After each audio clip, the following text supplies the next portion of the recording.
Hello! On se retrouve aujourd'hui, il fait un temps de dingue, donc j'en profite, je pense que vous allez voir, vous allez me voir dans 2 ou 3 vidéos avec ce même attirail, si j'ai envie de dire, parce que vraiment il fait tellement beau que je vais tourner un max aujourd'hui, c'est trop agréable, c'est la première fois que j'ai dû tirer les rideaux de mon bureau tellement il y avait de soleil, donc ça fait du bien. Voilà, c'était la petite introduction météo. Tout ça pour vous dire que je suis très contente de revenir, ça fait un moment que j'ai pas tourné parce qu'il y a eu les vacances, il y a eu pas mal de choses et tout, donc j'ai plein de petites choses à vous montrer, notamment un book haul là qui va venir un petit peu plus tard. Et vous allez voir, franchement, mon mois de février, j'ai craqué comme jaja. Donc bon, je vous montrerai tout ça. Mais aujourd'hui on se retrouve pour parler de mes lectures de février, donc c'est parti! Je prends du coup mon reading journal que j'ai repris, voilà, je l'avais arrêté et en fait je me suis rendu compte que ça me manquait. Ça me manquait en fait d'écrire un peu mes impressions à chaud, parce que je me suis rendu compte qu'en ne le faisant pas, quand j'ai fait ma vidéo par exemple sur mes lectures du mois de janvier, j'ai galéré à retrouver le nom des personnages, j'ai galéré à retrouver mes impressions sur ma lecture, etc. Parce que mine de rien, en un mois, je lis tellement... Enfin, franchement, ça va vraiment faire, on a l'impression qu'on en parle à Dory là dans Le Monde de Nemo. Mais vraiment, j'ai l'impression que déjà à la fin du mois, je me souviens plus vraiment de ce que j'ai ressenti en lisant le bouquin au début du mois. Donc voilà, je ne sais pas du coup si le fait de faire le reading journal est une meilleure chose ou pas, enfin est-ce que ça c'est l'arbre qui cache la forêt, c'est-à-dire que le problème est quand même que je n'ai absolument aucune mémoire. Mais quoi qu'il en soit, ça va me permettre en tout cas de vous faire des retours qui sont un peu plus concrets et qui va peut-être vous pointer de façon plus qualitative ce que j'ai aimé et pas aimé dans les livres et ce qui pourrait du coup vous toucher également. Donc tout ça pour dire que j'ai repris mon petit reading journal, donc je suis assez contente. Je le fais moins en mode hyper artistique, créatif et tout, parce que j'ai pas forcément vraiment le temps, et que honnêtement c'est quand même un outil créatif qui est assez consommateur. Je me suis quand même un peu fait plaisir, je vous montre ça en passant, j'ai quand même fait un truc un peu mignon, voilà, cette année j'avais envie d'un thème un peu comment dire, évanescent, un peu voilà, comme ça, donc j'ai fait ça. Ce qui est cool aussi, c'est que ça me permet aussi surtout de suivre mes sagas, et ça je me suis rendu compte que ça me manquait vraiment, parce que le côté de j'ai fini une saga ce mois-ci, je coche les cases, et bien mon petit côté organisé et tout, kiffe quoi, kiffe. Donc voilà. C'était la deuxième introduction sur je vous parle de ma vie et je vous parle donc de mon reading journal. On va quand même passer un petit peu aux lectures, sachant que ce mois-ci, vous allez voir, c'est assez marrant. Je suis passée à travers une forme de mes pannes de lecture. Donc c'est-à-dire que moi j'ai la panne de lecture comme tout le monde où vraiment j'ai pas envie de lire, j'ai l'impression que j'ai fait une overdose, machin, je sais plus quoi lire, et gna gna, et je suis dans ma bibliothèque, j'ai 12 000 bouquins, et je suis là, je sais pas, non pas ça et tout, et gna gna. Donc ça j'ai aussi, hein, comme tout un chacun, j'ai envie de dire. Et j'ai une autre forme de panne de lecture, je l'ai senti arriver en janvier, mais je me suis un peu mis la tête dans le sable en mode non, ce n'est pas en train de m'arriver. Eh bien je vous confirme que si, ça a été clairement le cas en février, et je pense que c'est encore le cas là en mars, donc il va falloir que j'aille moi-même piocher dans les conseils que je vous ai donnés il y a quelques temps dans une vidéo pour éviter les pannes de lecture, parce que je sens que je suis en plein dedans. Et en fait, si vous voulez, cette forme-là, ça se traduit par je commence 10 000 bouquins, et j'arrive à rentrer dans aucun d'entre eux. Donc c'est-à-dire que vraiment, là j'ai quand même ce mois-ci à vous dire que j'ai mis en pause. Donc j'ai pas vraiment d'INF, mais en vrai, je suis pas du tout sûre d'y retourner. J'ai quand même mis en pause 5 livres. Donc c'est pas peu dire. Et vraiment, j'ai eu ce syndrome-là. Genre, je commençais des trucs et j'arrivais pas à me mettre dedans, et ça allait pas assez vite, et les personnages me plaisaient pas et tout. Enfin, j'étais relou, mais relou. Donc du coup, bah, on va voir ce que ça va donner. En tout cas, pour vous faire un petit bilan sur les mots de février, donc j'avais choisi comme mot amour, dieu, déesse et combat, et sur les 15 livres que j'avais sélectionnés, j'en ai lu 4. Et j'en ai mis, si je dis pas de bêtises... Attendez, je vais pas me tromper. 1, 2, 3, 4... Ouais, donc ça c'est vraiment ceux que j'ai lus, et j'en ai mis quand même 2 en stand-by. Donc on peut dire quand même que c'est pas une méga réussite. Donc ce que je vais faire, c'est que je vais vous parler en premier de tous ceux que j'ai mis en stand-by pour que vous compreniez un peu pourquoi. Et puis vous expliquer si je pense y retourner ou pas. Donc le premier, malheureusement, c'est le classique du mois, donc c'était Les Trois Mousquetaires d'Alexandre Dumas, que j'ai mis en stand-by pour la simple et bonne raison que j'ai pas vraiment réussi à me mettre dedans. C'est-à-dire que le Comte de Monte Cristo, il y avait pareil, cet effet un peu introductif des premiers chapitres, mais le personnage principal est tellement bien dressé, et tellement bien construit et tout, qu'en fait on s'attache à lui de façon assez inexpliquée et assez immédiate. Et là, c'était pas du tout le cas.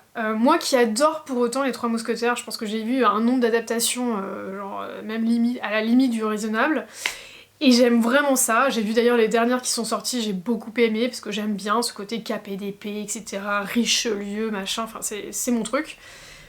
Et bah là, j'y arrivais pas quoi. Enfin vraiment, je les écoutais et tout, et j'avais un peu l'impression qu'on me racontait des petites nouvelles. Donc c'est peut-être comme ça que ça avait été construit à l'origine par Dumas, je sais pas du tout, hein, pour être honnête, j'ai pas la connaissance historique autour de cette parution-là.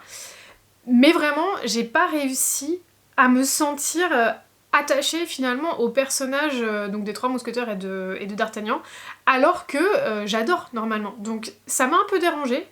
Pour l'instant, je l'ai plutôt mis en stand-by, parce que je me dis peut-être que j'avais vraiment pas la tête à ce genre de lecture-là, que je me suis focalisée dessus parce que c'était mon classique du mois et que c'est la seule lecture que entre guillemets, je me force à faire chaque mois, et que j'aurais peut-être dû le garder pour un moment où il me faisait plus envie, parce que bah du coup je suis un peu passée à côté de ma lecture. Donc là, j'en suis quand même à bien 30-35% de l'histoire, et vraiment...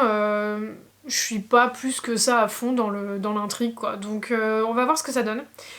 Comme je vous dis, je l'ai mis de côté, celui-ci je pense potentiellement que je le reprendrai et je le finirai parce que j'ai un peu envie d'avoir cet accomplissement de l'avoir lu et vraiment de me dire à la fin est-ce que c'était une mauvaise première impression ou est-ce que bon bah voilà je l'ai lu et en fait c'est un peu comme le portrait de Dorian Gray, c'est pas un livre que je relirai toute ma vie quoi.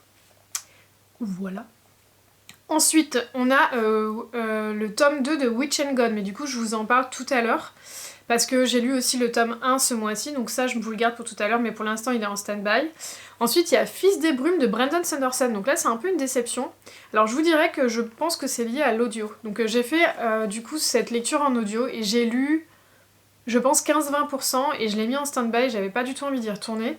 Pas parce que l'intrigue me paraît pas bien, pas parce que ça me paraît pas intéressant comme livre, mais parce que je pense que l'audio, pour moi, et la façon dont je consomme l'audio, n'est pas adapté avec ce livre-là.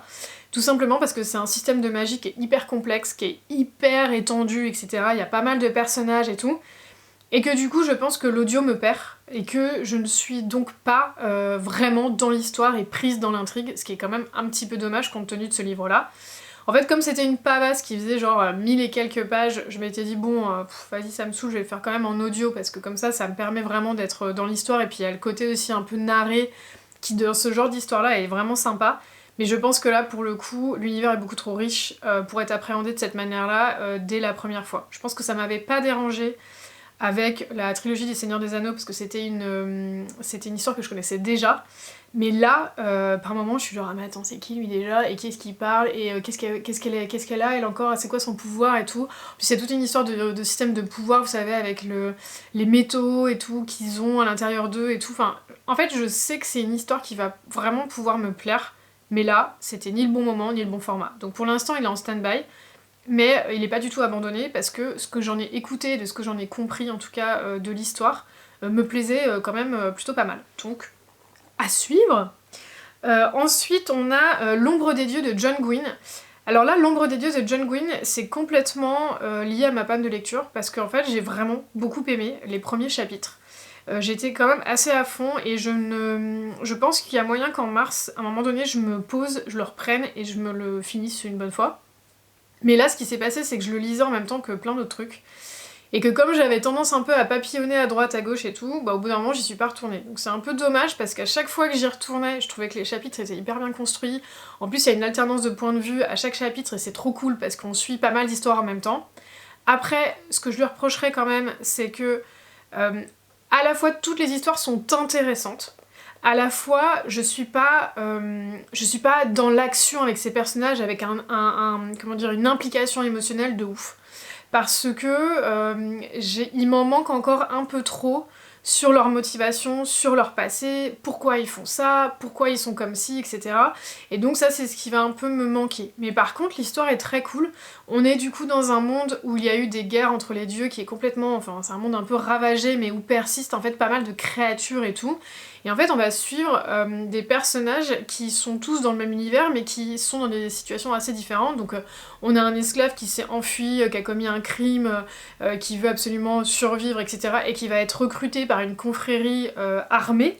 Donc ça c'est assez cool, et lui je vous dirais que c'est comme c'est le personnage sur lequel on a le plus de contexte, de background, et bah c'est peut-être le personnage avec lequel je suis le plus attachée, enfin auprès duquel je suis le plus attachée et qui me fait le plus envie de suivre l'histoire.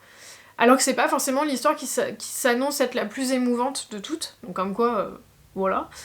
Après on a une nana qui est déjà dans une espèce de clan qui ont l'air d'être des espèces de mercenaires qui se lancent à la recherche, je sais pas comment on appelle ça, je crois qu'on appelle ça des bounty hunters ou un truc comme ça. Enfin, typiquement, vous savez, il y a un mec dont la tête est mise à prix, et eux, ils vont le chercher, ils le ramènent j'allais dire au lord, je suis pas dans le bon pays, vous avez compris, enfin au mec qui le recherchait, quoi, et ils récupèrent l'argent. Donc il y a toute... donc elle fait partie de ça, mais elle, c'est pareil, là, elle va sauver un enfant, elle va visiblement commencer, à mon avis, à avoir des questionnements quant à son activité et tout, mais comme on connaît rien d'elle, bah pour moi c'est juste une nana pour l'instant, quoi. Et la dernière personne qu'on suit, parce que je crois qu'il n'y en a que 3 si je dis pas de bêtises, c'est une femme là pour le coup qui était apparemment une ancienne guerrière qui aurait combattu dans les premières batailles avec les dieux, etc. J'imagine, et qui vit avec son mari et son fils un peu reclus d'un village, et qui va se retrouver bon gré mal gré pris dans une espèce d'intrigue politique, et a priori son enfant va être enlevé. Et c'est pareil, on sait pas trop pourquoi, mais il semblerait qu'il y a des méchants, enfin des gens mal intentionnés qui ravissent des enfants. Donc voilà, donc c'est pour vous dire, c'est une histoire qui est riche, qui est hyper intéressante, mais pour le moment, il me manque l'attachement émotionnel qui fait que le soir j'ai envie d'y retourner. Donc bon, voilà, pour l'instant il est un peu en stand-by, lui je sais pas trop ce que ça va donner. Mais je pense que c'est pareil, c'est un peu comme Brandon Sanderson, je pense qu'il y a quand même un vrai potentiel pour que ça soit très cool. Et le dernier que j'ai mis en stand-by, c'est La Cité aux épines de C.N. Crawford. Donc dans ce livre-là, on parle d'une jeune femme qui... Alors c'est un peu chelou. Donc sa mère en fait est décédée, immolée par le feu. Alors c'est quand même très graphique, hein. Moi j'étais un peu genre, c'était un peu dégueu. Et donc elle veut comprendre ce qui lui est arrivé, mais pour comprendre ce qui lui est arrivé, elle va devoir aller donc dans la Cité aux épines, qui est en fait une espèce de cité où vivent les Fae, parce que les Fae et les humains se sont battus, d'après ce que j'ai compris.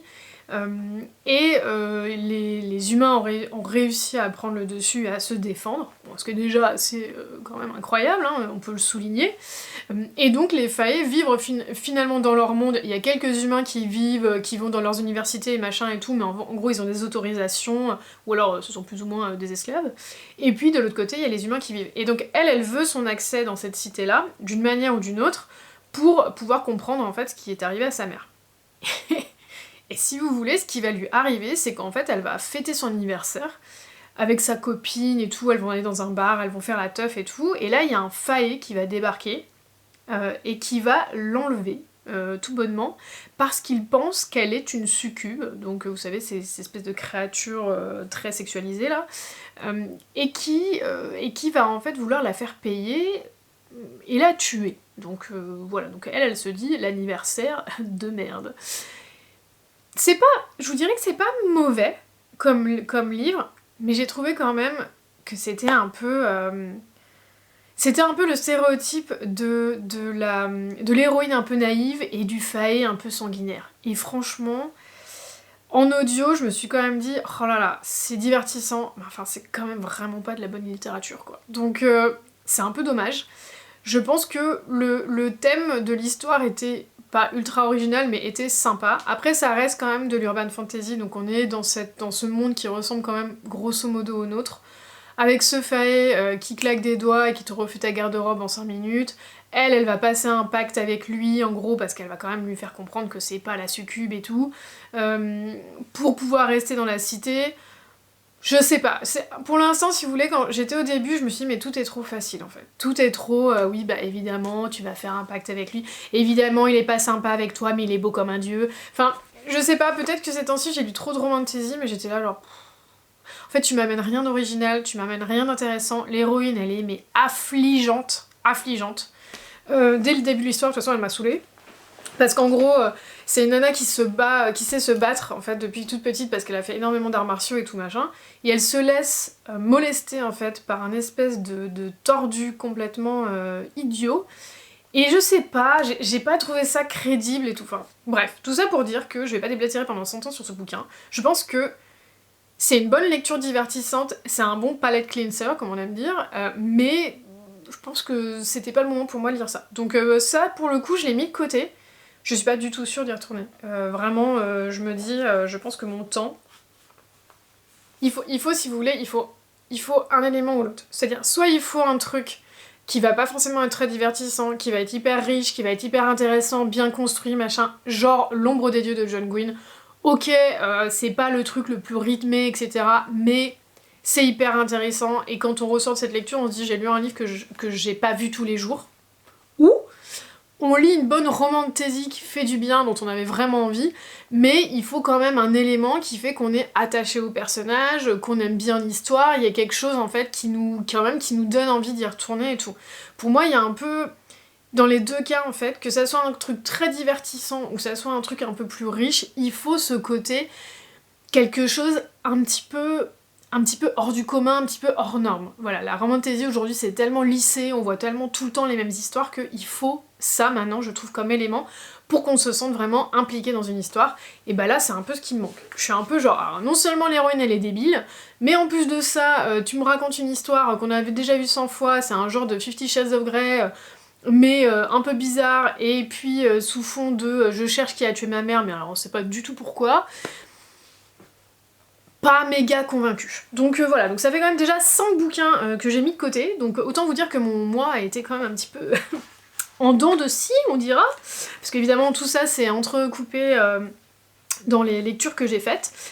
Du coup, je vais commencer par la lecture que j'ai entre guillemets le moins aimée, parce qu'encore une fois, vous savez que moi je mets quand même souvent un 3 ou un 4, donc c'est pas non plus la catasse, mais voilà. Je vais commencer du coup par Powerless de Elsie Silver, que j'ai acheté, que j'ai lu direct.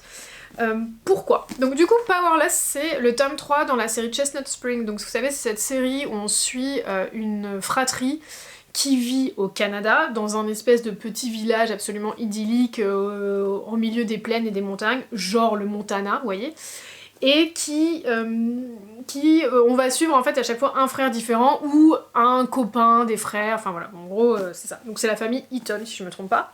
Et cette fois-ci on suivait le personnage de Jasper, qui est donc un des frères mais qui a un peu été adopté si l'on veut, qui est donc un joueur de hockey professionnel, et de Sloane qui est donc une des cousines finalement de la fratrie.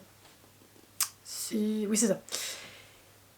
Et franchement, ce livre avait mais absolument tout pour me plaire. C'est-à-dire qu'on parle de Sloane qui va se marier et qui le jour de son mariage se dit mais en fait c'est pas possible, je peux pas faire cette erreur-là et épouser cette espèce de connard, parce que croyez-moi, c'est un gros connard son mec. Et donc va dire à Jasper aide-moi à m'enfuir. Donc ça commence quand même sur les chapeaux de roue. Et franchement, les 100-150 premières pages de ce livre, j'étais mais à balle. Enfin vraiment, j'étais là mais oh là là, ils sont trop mignons. Sloane c'est vraiment genre l'archétype de j'ai passé ma vie à me faire manipuler par tout le monde et je me laisse faire et je me laisse marcher dessus et en plus je dis merci. Mais là ça y est, le vase est plein, la coupe est pleine plutôt, et il faut que je change un peu ma vie. Donc c'était plutôt cool. Je me suis dit bon bah Sloane, intéressant comme personnage. Et ensuite on a Jasper qui est donc cette espèce de mec un peu torturé, hyper discret, machin, qui a quand même un petit crush pour Sloane. En fait, ces deux-là s'aiment depuis très longtemps, sans vraiment se l'avouer. Mais la problématique pour moi est arrivée quand on est... Alors, elle est arrivée par deux sujets. Elle est arrivée, par les scènes de smut, que j'ai trouvées mais gênantes, mais... Vraiment, j'étais là... pardon? Enfin...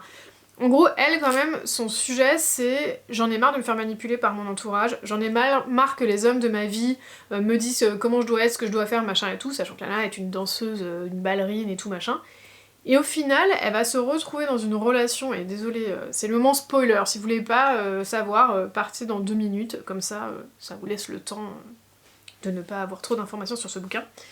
Mais voilà, attention, spoiler, elle va se retrouver quand même dans une relation charnelle de domination. Donc en fait, elle échange un mec qui lui dit tout ce qu'elle doit faire dans la vie pour un mec qui lui dit tout ce qu'elle doit faire au lit.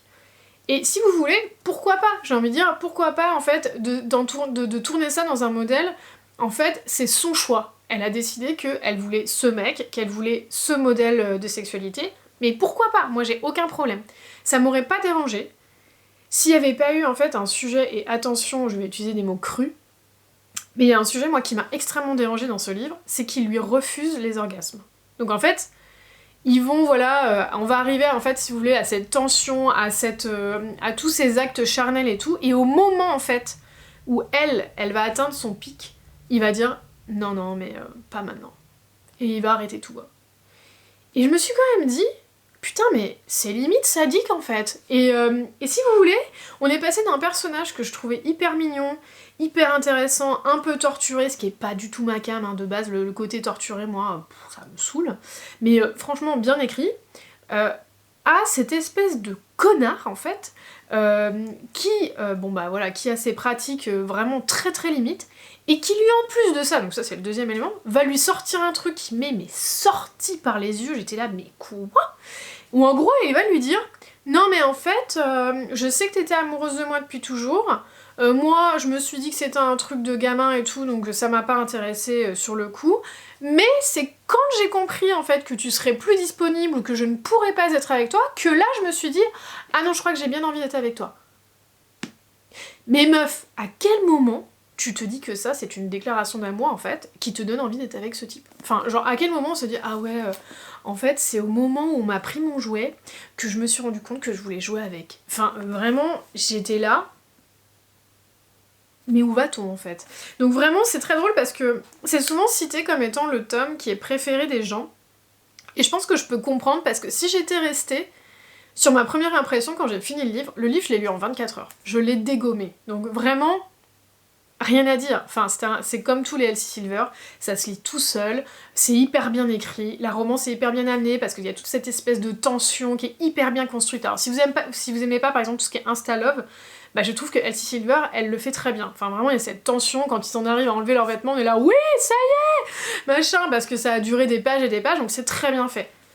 Mais par contre, en fait si vous voulez, quand j'ai fermé mon bouquin et que j'ai pris le temps en fait de passer le côté ah c'était canon, j'ai trop kiffé, c'était bien, ça s'est lu tout seul et tout, donc le côté divertissant, je me suis vraiment dit en fait ce livre a quand même 2 ou 3 sujets un peu dérangeants. Parce que c'est pareil, il y a aussi la notion, alors plus ou moins de consentement, parce que si vous voulez à un moment donné elle va faire un spectacle, il va venir, il va rentrer dans sa loge et il va lui sauter dessus en fait.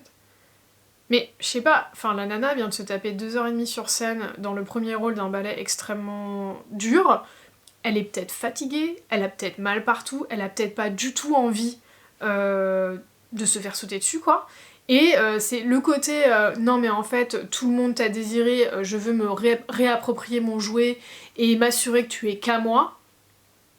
Ah mais alors bon, voilà, bon tout ça pour dire que moi j'ai pas du tout kiffé, enfin j'ai mis 3,5 parce que j'ai mis 3,5 pour, voilà, pour souligner le côté que je trouve ça toujours aussi bien écrit et que je trouve ça toujours aussi divertissant et que j'adore tout l'environnement qu'il y a autour parce qu'il y a pas mal de moments que j'ai aimé. J'ai aimé par exemple l'espèce, vous savez, de plot twist là, des 80, enfin le drama des 80% que j'ai trouvé qui était plutôt bien.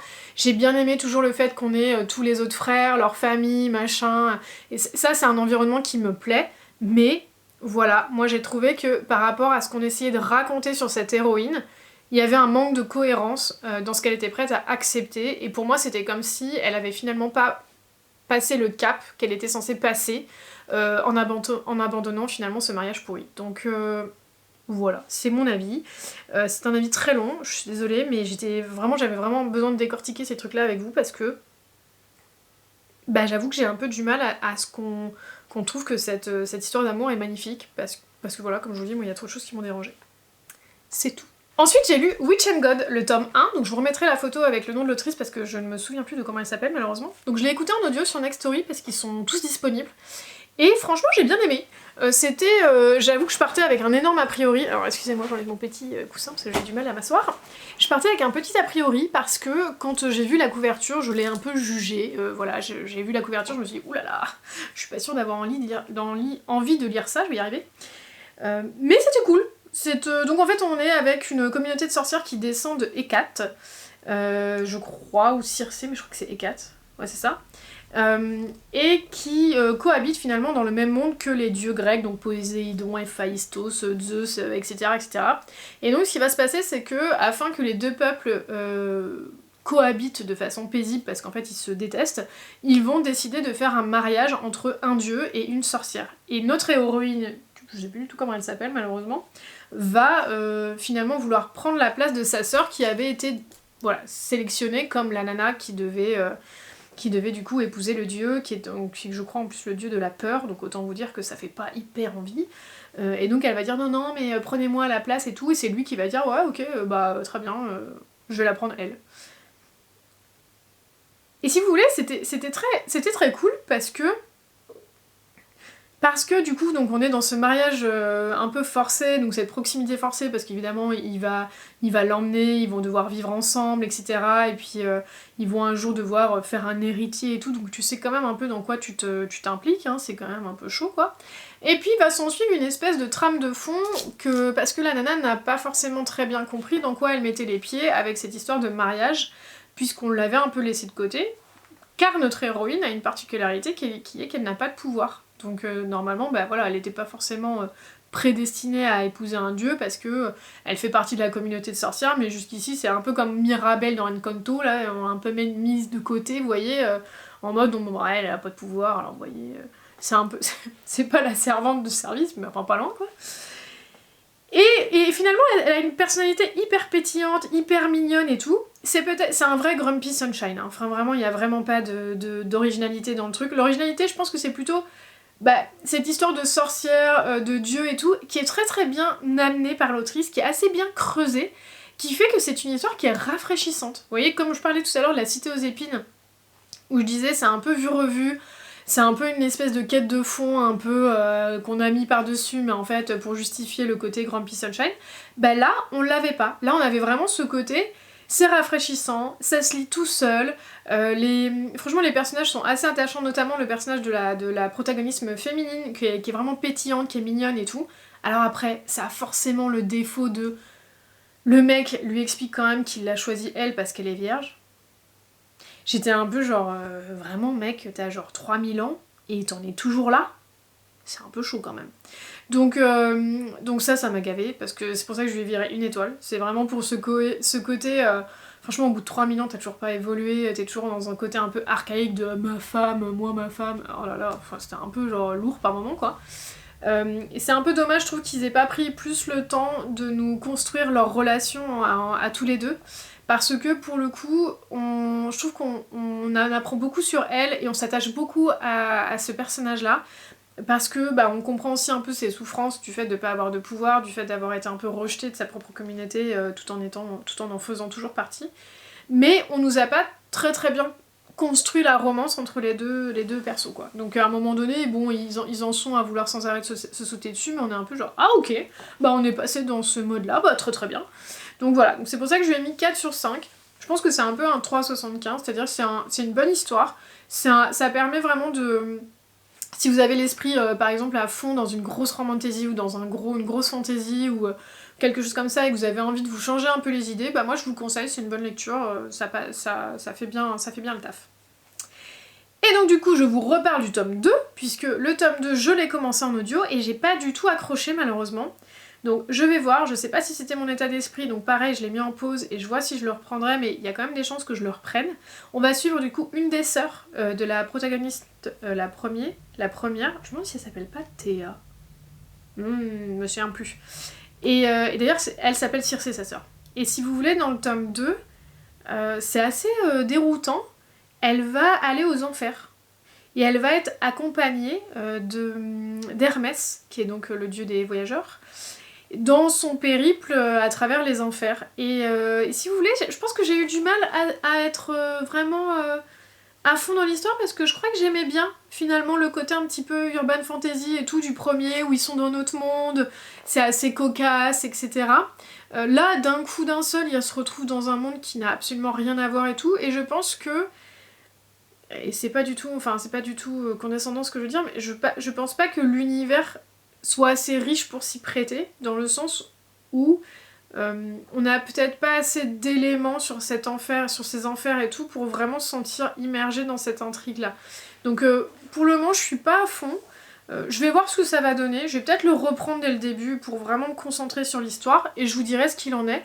Par contre, je trouve que c'est toujours bien écrit et ça se lit tout seul. Donc écoutez, voilà, petite romantasy sympathique si vous cherchez plutôt un côté romance avec juste une petite touche de fantasy un peu originale. Bah, je vous conseille quand même la série Witch and God, c'est plutôt cool. Je vais continuer dans les romances et là c'est une romance toute particulière que j'ai beaucoup aimée et pourtant. Croyez-moi, ça fait des années que je veux la lire, et je sais pas, ce jour-là, c'était allez, on y va. C'est la funeste... Je vous retrouverai le titre, je suis désolée. Je sais pas quoi, macabre de Art and Mercy. Je vous remettrai la photo avec le titre, pareil, je l'ai fait en audio. Ah, ça c'est terrible. Je prends plein de notes sur mon truc, mais j'arrive même pas à noter le titre correctement, du coup je peux pas vous le ressortir. Franchement, c'est un peu honteux, désolée. Donc c'est une histoire entre deux personnages qui vivent dans un monde qui est donc complètement imaginé, donc c'est d'où le côté fantasy. On va suivre du coup Art qui est donc un ranger qui vit dans un monde où il doit finalement protéger la population en traquant des créatures qui sont une espèce de spectres en gros, qu'il doit donc tuer une bonne fois pour toutes et ensuite ramener à Mercy qui fait partie d'une entreprise, enfin qui dirige une entreprise de pompes funèbres. Donc je sais que dit comme ça, vous dites mais c'est quoi ce truc chelou? Et moi j'étais un peu comme ça au début, je me suis quand même dit oh là là, est-ce que ça va vraiment faire le bon fond, vous voyez, pour une histoire d'amour? Est-ce que vraiment je vais me sentir embarquée dans cette histoire d'amour-là? Et en fait, bah oui, totalement, parce que c'est hyper bien écrit, que les personnages sont mais tellement bien construits. Enfin vraiment, c'était une histoire qui m'a touchée. Je lui ai mis 5 étoiles. C'était pas un coup de cœur parce que je pense qu'il m'a manqué un micro truc, mais on est vraiment passé un cheveu parce que c'était beau quoi. On est vraiment avec ces deux personnages qui peuvent pas se blairer parce qu'en fait quand ils se sont rencontrés la première fois, je pense qu'il y a eu c'était une mauvaise rencontre, voilà, et en fait ils ont vraiment développé l'un pour l'autre une haine mais viscérale, donc à chaque fois qu'il doit ramener un corps chez elle, c'est petite pique sur petite pique et tout. Mais au final, c'est deux personnages qui se ressemblent plus qu'on voudrait le croire, enfin que eux ne voudraient le croire en tout cas, parce que ce sont des personnages qui sont très seuls. Et ça, j'ai trouvé que c'était quelque chose qui était hyper bien écrit et qui était hyper bien traité par l'autrice, qui est Megan Bannon si je me trompe pas.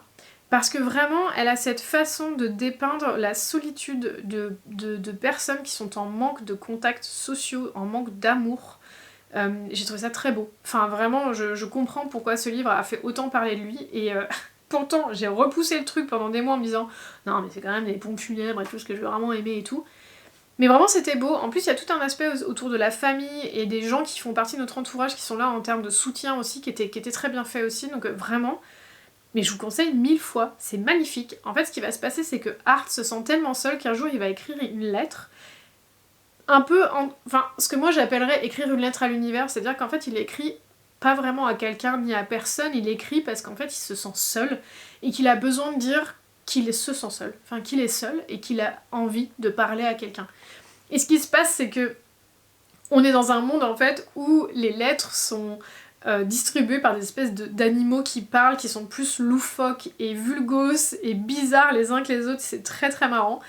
Et finalement, cette lettre va arriver chez Mercy, qui ne sait donc pas du tout que c'est Art qui lui a écrit, et elle va répondre. Et va s'en suivre une relation épistolaire entre nos deux personnages, et vraiment, c'était très très beau. C'était hyper émouvant, c'était hyper touchant, j'ai adoré l'histoire, c'est un one-shot, donc on a un début, une fin, j'ai vraiment beaucoup aimé ce livre, et je vous le conseille vivement.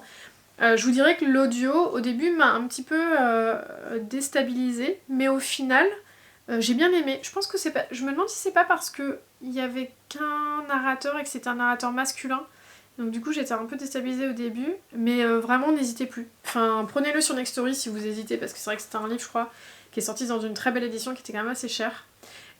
Donc si c'est ça qui vous rebute, franchement allez le prendre sur Nextory en audio et vraiment écoutez cette histoire qui est à la fois très originale et très belle. Et vraiment ça fait partie, je pense, de ces histoires qui sont un peu des ovnis.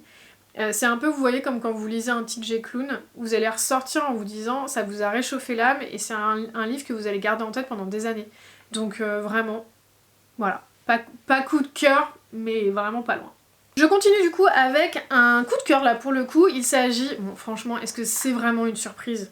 Est-ce que c'est une surprise que Sarah Adams ait un coup de cœur pour cette série, avec cette série? Absolument pas. Donc du coup j'ai lu Begborough or Steal, donc c'est en anglais, malheureusement ce n'est pas sorti en français et ce n'est pas traduit pour le moment, mais sachez quand même que il y a d'autres livres de Sarah Adams qui ont été traduits, donc j'ai quand même bon espoir qu'à un moment donné il traduise cette série là, et je comprends même pas qu'il l'ait pas déjà fait, étant donné que comparativement à la série The Cheat Sheet, celle-ci est tellement meilleure. Je comprends pas qu'on ait fait ce choix là, mais bon écoutez, je ne suis pas maison d'édition.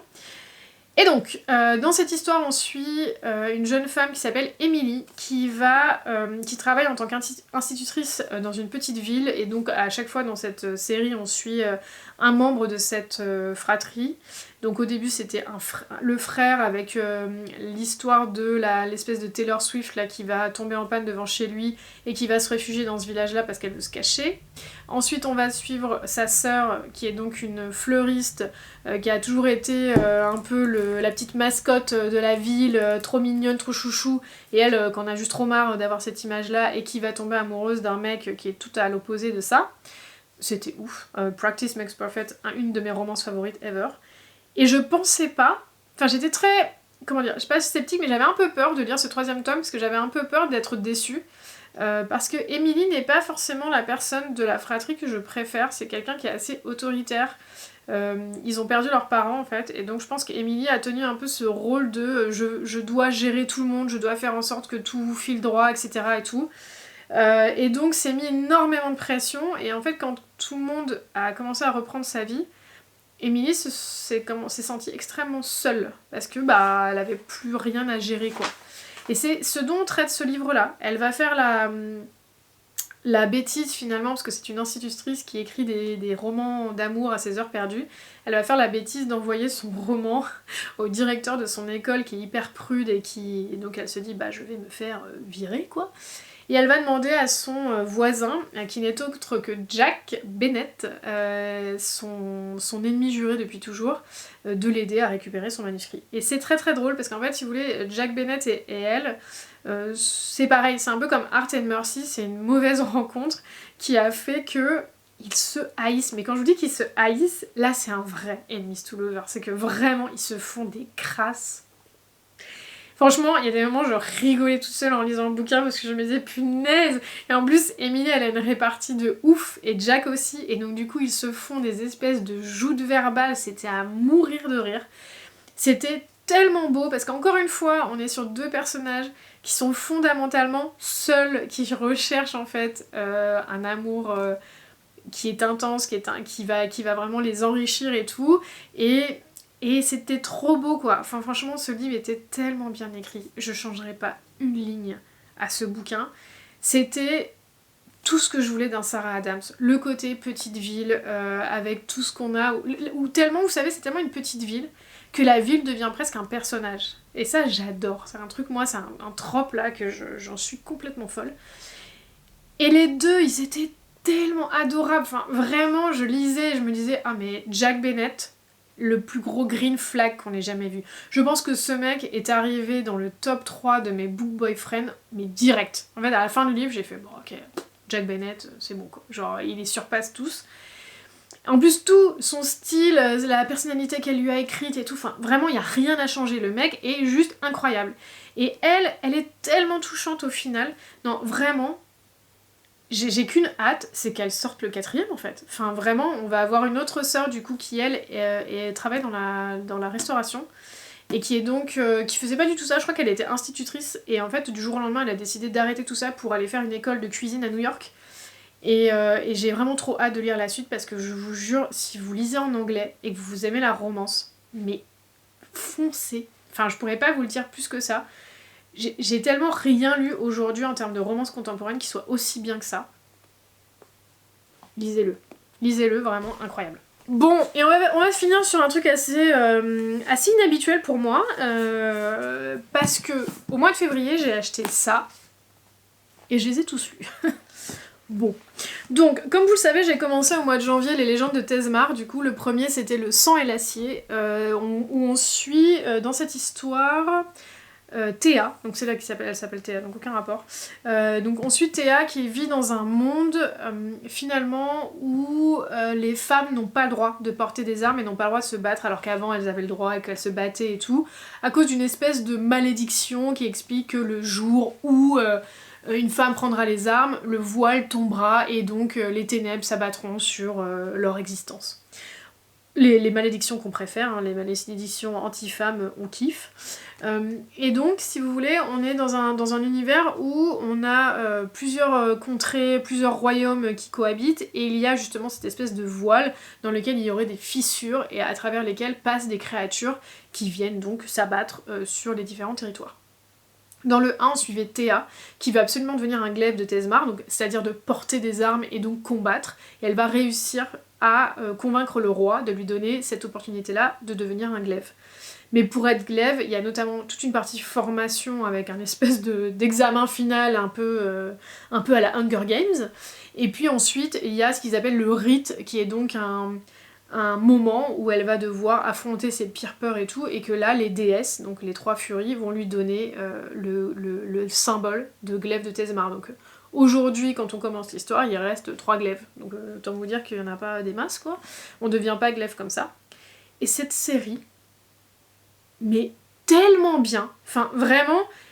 J'ai halluciné, c'est la première fois depuis des années, parce que je ne fais jamais ça. Je pense que la dernière fois que ça m'est arrivé, c'était avec Akotar, donc c'est pour vous dire, ça date.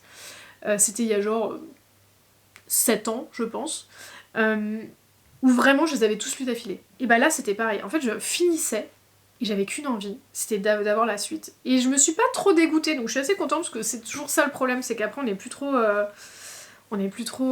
comment dire, très objectif en fait sur les bouquins. Mais là vraiment j'ai kiffé. Alors je vous fais un petit résumé de chacun et je vous dis ce que j'ai aimé, ce que j'ai moins aimé. Celui-ci je lui ai mis 4. Pourquoi ? Parce que dans le tome 2, il y a beaucoup trop de smut. Enfin vraiment à un moment donné, j'avais envie de dire, les gars, est-ce que vous pouvez faire autre chose que vous sautez dessus en fait ? Est-ce que c'est possible ? Donc l'histoire avance, elle prend un autre tournant, il y a un peu un côté de non je ne te veux pas, mais si je te veux, mais un peu, mais non, mais... Bon, choisis ton camp camarade, à un moment donné, soit vous décidez d'être ensemble, soit vous décidez pas d'être ensemble, mais genre lâchez-nous la grappe et puis passez à autre chose quoi. Donc ça c'est un petit peu ça qui était dommage dans ce tome-là. À la fois, comme on continue en fait d'en apprendre plus sur l'intrigue, sur l'univers, sur ce qui se passe et tout, j'ai quand même kiffé. Je l'ai quand même lu en 5 minutes. Et encore une fois, je pense que c'est ça la grande force aussi d'Hélène Scheurer, c'est que elle te fait une série où tous les trucs sont tous des pavés là qui font 500 et quelques pages. Ça se lit mais en 5 minutes. Donc vraiment, j'ai quand même kiffé. Parce qu'en plus, il y a des personnages secondaires qui sont vraiment trop cool. Et donc, comme on les voit toujours dans les tomes, bah au final, t'as envie de savoir ce qui va se passer. Et surtout, la fin, oh là là, la fin de ce tome était abusée. C'est-à-dire que vraiment, on est là genre... What ? Bon, moi je trouve qu'on le voit quand même un peu venir, mais c'était très cool. Ce qui fait que j'ai lu le tome 3, et ce tome 3 a été un coup de cœur. Vraiment, j'ai trouvé qu'il y avait tout. C'est-à-dire qu'il y avait beaucoup moins de smut. On commençait enfin à avoir des vraies réponses, parce que je trouve que dans le tome 1 et 2, on se pose quand même beaucoup de questions, mais on commence à avoir une pointe d'anxiété sur... Alors attends, est-ce que tu vas me faire une fin toute pourrie là, où tu vas tout me balancer en 5 minutes et il faudra que je fasse « Ah oui, ah bon, ah, d'accord, ok, très bien » ou est-ce qu'à un moment donné, tu vas quand même me donner quelques clés pour vraiment comprendre ce qui se passe et vraiment percevoir quelle est finalement la fin de l'univers qu'on est en train de dresser. Et j'ai trouvé que ce tome 3 faisait ce taf-là, donc c'est plutôt cool. Et l'héroïne gagne en maturité. Je pense que ce qui lui arrive à la fin du tome 2 est tellement vénère... que du coup, dans ce tome 3, elle va avoir une montée en puissance et une montée en maturité qui fait qu'à la fin du tome 3, on est là genre, oh, ouais, vas-y, on est tous derrière Théa en mode, vas-y Théa et tout. Donc vraiment, excellent. J'ai vraiment vraiment kiffé ce tome. J'ai trouvé en plus que sa relation avec Wilder était plus intéressante et qu'on commence aussi à avoir une bonne vision de comment la série va se clôturer. Et donc on a le tome 4 qui est donc extrêmement bien. Moi je lui ai mis 4. Pourquoi? C'est parce que entre guillemets, tout ce qui était important a été plus ou moins fait dans les 3 tomes précédents. Et au tome 4, on est vraiment sur les grandes batailles finales. Mais il y a un peu trop de batailles finales. Et donc au bout d'un moment, j'avoue que moi qui ai adoré la série, j'étais là, bon, ça serait bien qu'on clôture un peu le truc là. Et je vous dirais aussi qu'il y a eu des moments où visuellement parlant, les descriptions des scènes de bataille, j'étais un peu genre, attends, mais toi t'étais pas là-bas, toi machin et tout. Je sais pas, j'avais un petit peu du mal à bien me le représenter. Donc voilà, donc je lui ai mis 4 étoiles. Néanmoins, je trouve que c'est une bonne clôture de série. Moi, vous vous ferez vos propres avis. Personnellement, tous les plot twists incroyables de fin, je les avais vus venir à 3 km dans le livre 3. Donc vraiment, j'ai pas eu vraiment de grosses surprises, on va dire. Mais ça clôture bien la série, ça amène bien ce qu'on voulait. Moi, j'ai quand même senti que là, elle a écrit une autre série, qui est donc un spin-off de celui-ci, où on suit l'un des personnages secondaires qu'on aime beaucoup, donc je suis hyper contente, et moi c'est sûr que je vais la lire parce que j'adore. Mais je trouve qu'on le sent un peu. Avec ce tome 4, on sent un petit peu que elle commence à mettre des petits cailloux blancs pour qu'on suive un peu le chemin de ce qui va se passer dans ce spin-off. Et que du coup, peut-être qu'elle était peut-être moins concentrée sur offrir une vraie fin très solide à nos 2 personnages principaux. Parce que je suis arrivée à la fin et je me suis dit, c'est une bonne clôture par rapport aux événements et à l'univers. Concernant nos 2 personnages principaux, je suis un peu restée sur ma faim. J'aurais bien aimé d'un truc un peu plus épique, un truc un peu plus... quel est le destin, etc. Enfin, je sais pas, il y a un truc qui m'a manqué. Néanmoins, excellente série. Enfin, vraiment, j'aurais jamais imaginé... Je savais que c'était une série qui me faisait ultra envie. Il y a des livres comme ça qui font un peu, vous savez, des prédictions de coups de cœur. Et je savais vraiment que c'était un livre qui allait vraiment trop me plaire. Mais alors, à ce point, j'aurais pas imaginé. Donc voilà pour mes lectures du mois de février. Vous l'aurez compris, il y avait quand même pas mal de bouquins, parce qu'au final, je crois qu'il y en avait 12. Donc j'ai encore parlé pendant 1000 ans. Je pense qu'on va arrêter de parler de ce sujet, hein. Vous savez très bien que je déblatère, c'est comme ça. Mais voilà, il y a eu quand même pas mal de trucs mis en stand-by. Il y a eu ces 3 tomes de série quand même. Donc au final, il y a eu quand même, en termes de romantasy, on a eu 3 tomes d'une même série. Donc ce qui est cool, c'est que j'ai quand même clôturé une série, ce qui est plutôt pas mal au mois de février. Et puis après, on a eu 4 romances. Donc ça me fait encore dire que je suis vraiment dans une grosse phase romance. D'ailleurs là, je suis en train de lire des romances toujours en mode cow-boy et tout. Donc vous en verrez dans mes lectures du mois de mars, je pense que vous allez bien vous marrer. Je pense qu'encore une fois, je vais absolument pas suivre la palle que je m'étais donnée. Je suis à 2 doigts de me dire qu'à un moment donné, il va vraiment falloir que je fasse mieux mes pales, ou alors que je les fasse vraiment très très proche du début du mois, parce que quand je les fais un petit peu en avance, à la fin, j'ai pas du tout envie de lire ça en fait. Je pense que je commence à sortir de ma panne de lecture là, en train de commencer 12 000 trucs, parce que j'ai commencé le tome 3 du coup de Carissa Broadbent, L'oiseau chanteur et le cœur de pierre, et c'est que ça me motive bien et ça m'a bien reboosté, on va dire, dans ma lecture, où là vraiment je suis à fond dans mon truc. Donc voilà, je vous présenterai tout ça au mois d'avril du coup, mes lectures du mois de mars, mais pour l'instant ça se présente plutôt bien. Dites-moi vous quelles ont été vos bonnes lectures du mois de février, ça m'intéresse et ça va forcément peut-être se rajouter à ma palle. Si certains de ces livres aussi vous intéressent ou vous ont plu ou déplu, surtout n'hésitez pas à me dire, surtout pour Powerless, je serais vraiment très curieuse de savoir ce que vous en avez pensé. Quoi qu'il en soit, je vous souhaite de passer de merveilleuses lectures, je vous dis à bientôt. Bye bye.